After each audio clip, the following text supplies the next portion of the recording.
Okay, so we're still on the 14th one. May all beings escape from the prison of cyclic existence. This is the prayer of the Bodhisattva when going outside. And in thinking about it this morning, I thought, actually, I could talk about this one for probably a year or two, because you know, you can put the whole path to enlightenment under there. So I know I have to restrain myself a little bit. But yesterday we talked about, you know, cyclic existence and its causes being ignorance and the afflictions, and then the karma that produces rebirth. And so the antidote to that is the 3 higher trainings. Higher training in ethical conduct, in concentration, and in wisdom.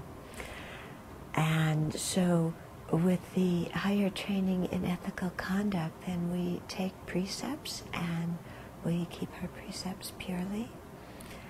And this sets the foundation, the basis for the higher training in concentration, which is developing samadhi and serenity, or jine, calm abiding, shamatha, so that the mind can stay focused on the object of meditation without getting distracted.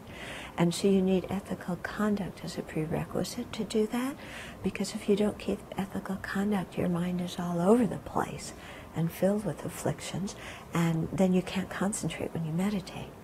So it's very important, you know, to have that ethical conduct. And then on that basis to develop concentration. And then on the basis of concentration to develop the wisdom, realizing emptiness. So you can see here also a gradual progression of the subduing of the afflictions, because and the counteracting of the karma. Because when we keep ethical conduct, then the very gross afflictions that make us do very gross negative actions of body and speech, those get subdued. You know, because we're controlling the body and speech, and so the afflictions that make us act and say things, you know, really naughty, get subdued. So that's the first step. And then on the basis of that, developing concentration, that involves subduing the gross mental afflictions. But they're gross, but they're a little bit more subtle than the really gross ones that make us act unethically. Okay, and whereas sila just makes them subside just for a short period of time, so we're not doing the negative action that they would motivate. With samadhi, they're able to be suppressed for a longer period of time, because whenever you're in that single point of concentration, those afflictions are not manifest. But here too, the subduing of the afflictions is only temporary, because they haven't been eradicated from the root. Because when you come out of your samadhi, then the afflictions can arise again. And so that's why we need the higher training in wisdom, because it's with that wisdom combined with the concentration. Yeah, you have to combine the two so that the wisdom becomes very strong, and you can really not only see emptiness directly, but keep your mind abiding in that realization for a long time in order to gradually cleanse the mind from the afflictions. Okay, so that higher training in wisdom is the one that really cuts the afflictions from the root so that they can no longer appear.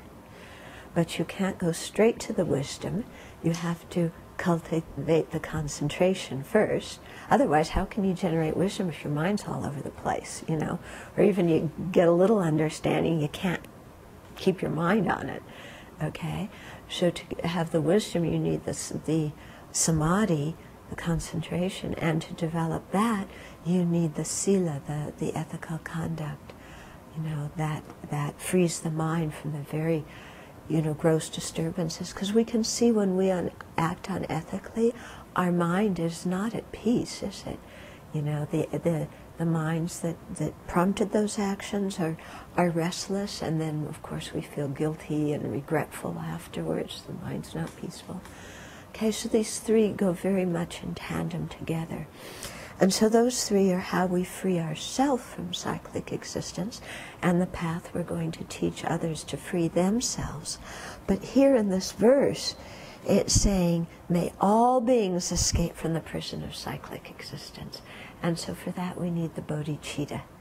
And if we want others to make this prayer, we need to teach them the bodhicitta also. And so that will be tomorrow.